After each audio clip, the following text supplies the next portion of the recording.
Hi everyone, my name is Lisa, and like I said in my first video, my channel is going to be about becoming an army wife.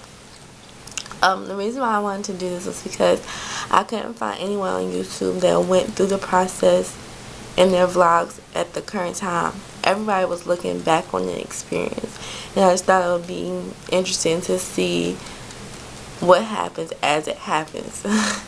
So that's why I chose to talk about this. Right now my husband, he hasn't left for basic yet. He leaves like the first week in February, first or second week in February. It's exactly 42 days. I know that. And I just wanted to show the process as I was going through it. The first thing I wanted to talk about was when he went to recruiter.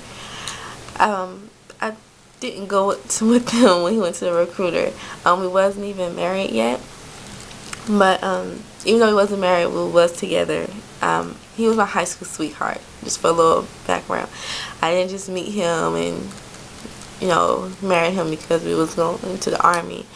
I knew him since 2004, all the way up until now. Went to college, broke up, went to college, got back together.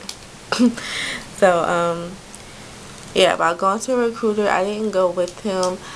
I did go a couple times when he dropped stuff off, but I never went and sat down with the recruiter and asked questions and stuff like that. That's something you'll be able to do if you're married already or about to be married. And he goes to a recruiter, you can go with him and ask the questions you might want to ask, or the questions you have that your husband might not think about. The next part was when he went to MEPS. When he went to MEPS, that's just like they was checking him out physically, making sure everything, like his body was able to perform, checking him health-wise. Also, they was checking to make sure everything in your file was accurate.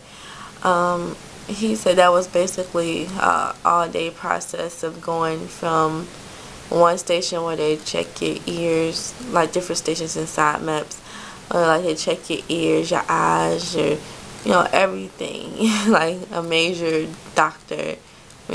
Major checkup or whatever.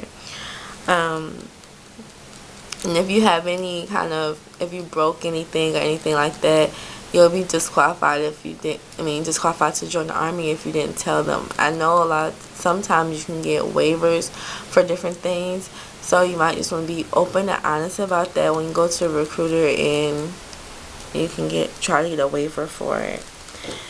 Now, the major thing that I've had to learn through this process so far was being patient, because my husband, he signed his contract on August 30th and he doesn't leave till February. And now it doesn't feel like that long away, because today's January 2nd, I believe. Today's January 2nd, and I said the 3rd. I don't know. It's the 2nd. I think it's the 2nd. But anyway, I just had to learn to be patient, because it was like 5 or 6 months that we've been waiting for him to leave. And for the wife, it's just like you're waiting just to wait more, because you have to wait for them to come back. So it's like you're waiting all this time for them to leave, and then you're waiting for them to come back. And then it's like, even in the Army life, you're always waiting for them to come back from training or deployment or whatever it might be. So you definitely learn how to be patient. So that's just something that you're just going to have to learn how to deal with. The last thing I wanted to talk about was documents you need if you're thinking about joining the Army. Of course, for the soldier, you would need his social security card and birth certificate and whatever else the Army asks from him. But as far as for your family, you'll need your marriage license and social security cards and birth certificates for everyone in your family. Like if you have kids, you'll need everybody, all their social security cards and birth certificates. And I would suggest, if you have to order new copies of them, I would suggest getting 2 of everything, because he has to take them with him when he goes to basic training.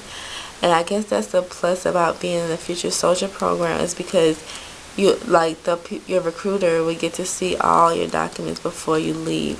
Of course you'll see that anyway, but he'll get to see it way in advance. So if you need original copies, or if you need, you know, if something's wrong with the copies you have, you'll know that way in advance, instead of, you know, oh, I ship out next week and oh, I need everything. So I guess that's a plus about waiting. It's only that one plus. That's the only thing about waiting. But that's about it. That's just a little quick video. It's not really that much to talk about because he hasn't left yet. But I just wanted to put this video on YouTube, you know, about the process so far up until this point.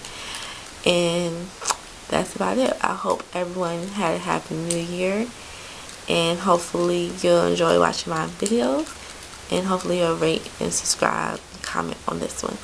Okay, have a great day. Bye.